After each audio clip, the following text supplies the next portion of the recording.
भारत में जाति प्रथा। तो हेलो फ्रेंड्स, कैसे हो आप सब लोग। उम्मीद करती हूँ सभी लोग अच्छे होंगे। तो फ्रेंड्स, दूसरे दृष्टिकोण से देखने पर यद्यपि ब्रह्मचर्य व्रत उन मामलों में आसान है जहाँ इसे सफलता से अपनाया जाता है, लेकिन फिर भी जाति की भौतिक सुख समृद्धि के लिए लाभदायक नहीं है। यदि वो सही अर्थों में ब्रह्मचर्य व्रत का पालन करता है और सांसारिक सुखों का त्याग कर देता है, तो वो जाति के नैतिक मूल्यों का सजातीय विवाह के लिए खतरा नहीं होगा, जैसा कि उसके सांसारिक जीवन बिताने पर होता। जहाँ तक भौतिक सुख समृद्धि का प्रश्न है, ब्रह्मचारी की तरह जीवन यापन करने वाला व्यक्ति जला दिए गए व्यक्ति के समान है। प्रभावी सौहार्दपूर्ण जीवन सुनिश्चित करने के लिए जाति के सदस्यों की निर्धारित संख्या होनी चाहिए।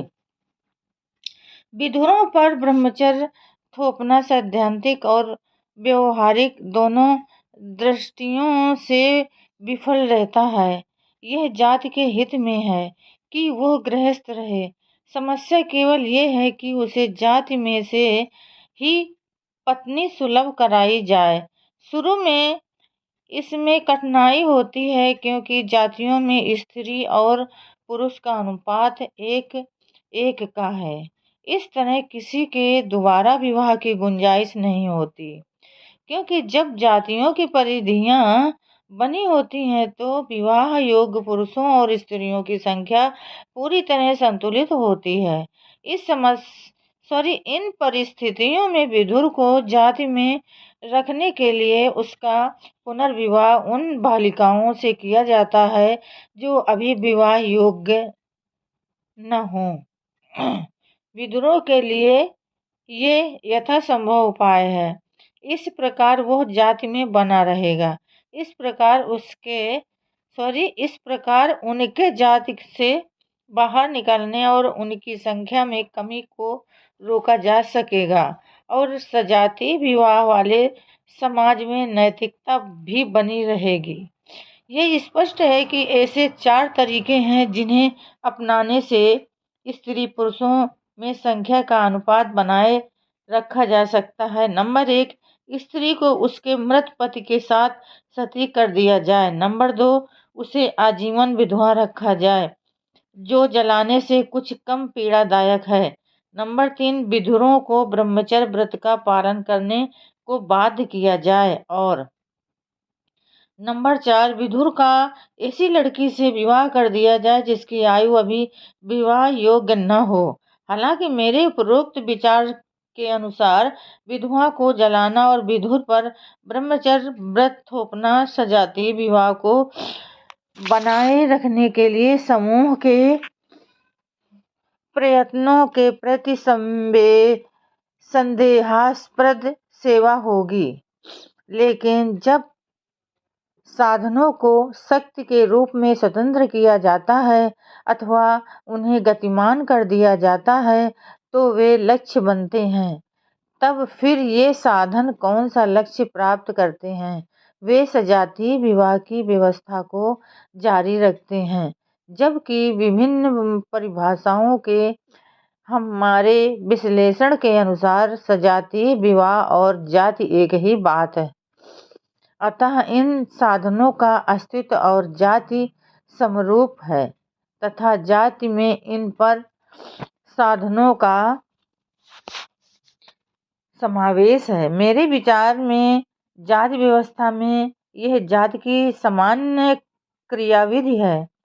अब हम अपना ध्यान उन उच्च सिद्धांतों से हटाकर हिंदू समाज में विद्यमान जाति प्रथा और उसकी क्रियाविधि की जांच में लगाएं। मैं निसंकोच कह सकता हूं कि अतीत के रहस्यों को खोलने वालों के मार्ग में अनेक कठिनाइयां आती हैं और निसंदेह भारत में जाति व्यवस्था अति प्राचीन संस्था है। इन हालात में यह और भी ज्वलंत यथार्थ है कि जहाँ तक हिंदुओं का संबंध है उनके बारे में कोई आधिकारिक या लिखित संकेत नहीं है तथा भारतीयों का दृष्टिकोण ऐसा बन गया है कि वो इतिहास लेखन को मूर्खता मानते हैं, क्योंकि उनके लिए जगत मिथ्या है, लेकिन ये संस्थाएं जीवित रहती हैं। यद्यपि चिरकाल तक इनका लिखित प्रमाण नहीं कर रहता और उनके रीति रिवाज व नैतिक मूल अवशेषों की भांति अपने आप में एक इतिहास है। हम अपने कर्तव्य में सफल होंगे यदि हम अतिरेक पुरुष और अतिरेक स्त्री से संबंधित समस्याओं का हिंदुओं द्वारा जो निदान किया गया है उसकी जांच करें। सतही तौर पर देखने वाले व्यक्ति को हिंदू समाज की सामान्य क्रियाविधि जटिल लगे, किंतु वो स्त्रियों से संबंधित 3 साधारण रीतियां प्रस्तुत करती हैं। ये हैं: नंबर 1, सती या विधवा को उसके मृत पति के साथ जलाना। नंबर 2, थोपा गया आजीवन वैधव्य, जिसके अंतर्गत एक विधवा को पुनः विवाह करने की आज्ञा नहीं है। नंबर 3, बालिका विवाह। संन्यास के बाद भी विधुर में विकट लिप्सा होती है, परंतु कुछ मामलों में यह शुद्ध मानसिक कारणों से ही संभव है। जहाँ तक मैं समझता हूँ, आज तक इन प्रथाओं के उद्भव की कोई वैज्ञानिक व्याख्या सामने नहीं आई है। अनेक दार्शनिक सिद्धांत इन प्रथाओं की प्रतिष्ठा में प्रतिपादित किए गए हैं, परंतु कहीं से इनके उद्भव और अस्तित्व का संकेत नहीं मिलता। सती सम्माननीय है।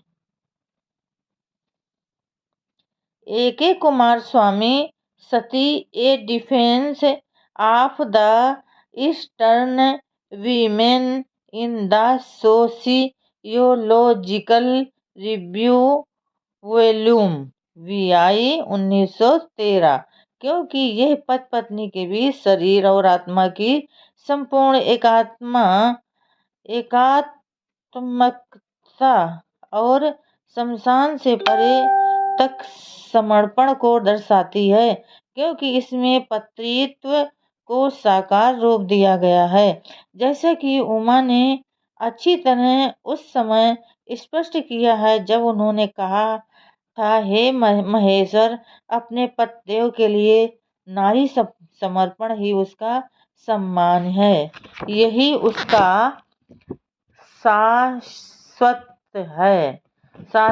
स्वर्ग है। भावुकता में वह आगे कहती है, मेरी धारणा है कि यदि आप मुझसे संतुष्ट नहीं हैं तो मेरे लिए स्वर्ग की कामना करना बेकार है। आजीवन वैधत्व क्यों सम्माननीय है, मैं नहीं जानता, न ही मुझे कोई ऐसा व्यक्ति मिला है जो इसकी प्रशंसा करता हो, हालांकि इसका पालन करने वाले अनेकानेक हैं। बालिका विवाह की प्रशंसा में डॉक्टर केतकर कहते हैं, एक सच्चे आस्थावान स्त्री अथवा पुरुष को विवाह सूत्र में बंधने के बाद अन्य पुरुष स्त्री से लगाव नहीं करना चाहिए। इस प्रकार की पवित्रता न केवल विवाह के उपरांत बल्कि विवाह पूर्व भी आवश्यक है, क्योंकि चारित्र का केवल यही सही आदर्श है। किसी अपरिणीता को पवित्र नहीं माना जा सकता यदि वो उस व्यक्ति के अलावा जिससे उसका विवाह होने वाला है किसी अन्य व्यक्ति से प्रणय करती, यदि वो ऐसा करती है तो ये पाप है। इसलिए एक लड़की के लिए ये अच्छा होगा कि कामवासना जागृत होने से पूर्व उसे यह पता होना चाहिए कि उसे किससे प्रेम करना है, तब उसका विवाह किया जाए। तो फ्रेंड्स, आज के लिए बस इतना ही। कल फिर मिलेंगे अगले नए वीडियो के साथ। तब तक के लिए फ्रेंड्स, जय भीम, नमो बुद्धाय।